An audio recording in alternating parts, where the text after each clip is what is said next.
United USA 2020 and beyond.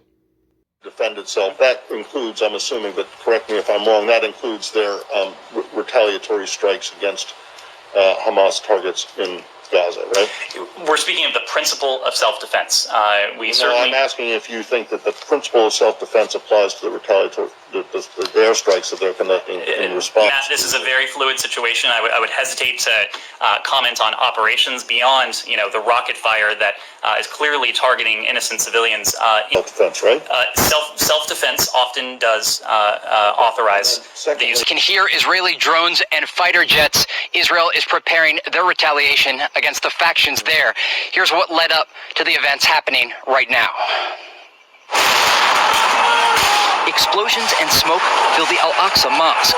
Early this morning, one of the world's holiest sites erupted. 300 Palestinians were injured as Israeli police stormed the compound.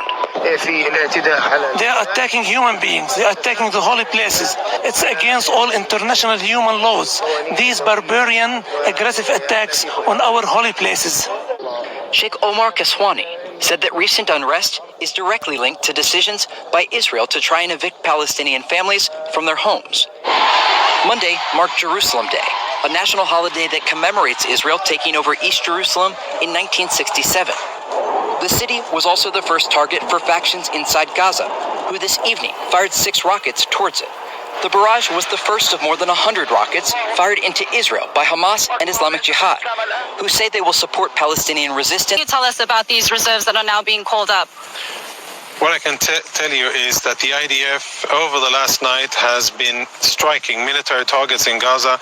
We've struck more than 130 different military targets, including weapons storage facilities, production facilities, training grounds, as well as military compounds. We have killed more than 15 terror operatives, both Hamas and Islamic Jihad, and we continue. And Hamas is one of the many funeral processions snaking through the streets. Militants in Gaza launched rocket barrages into Israel for a second day on Tuesday, and the Israeli military pounded Gaza with airstrikes. Gaza's health ministry says at least 26 people, including 9 children, have been killed, 15 Hamas fighters, and that a third of the more than 250 rockets launched by militants had fallen short, causing Palestinian civilian casualties. Israel saw its first fatalities after 2 women in the southern Israeli town of Ashkelon died. This multi-story building in Gaza City was hit by an Israeli missile. 3 Islamic Jihad members died here, according to the militant group.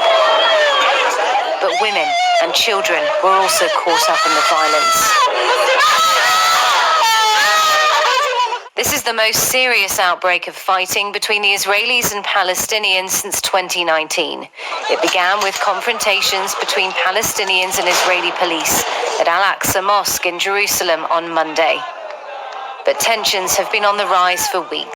Please like and share and leave your comments below. Thank you.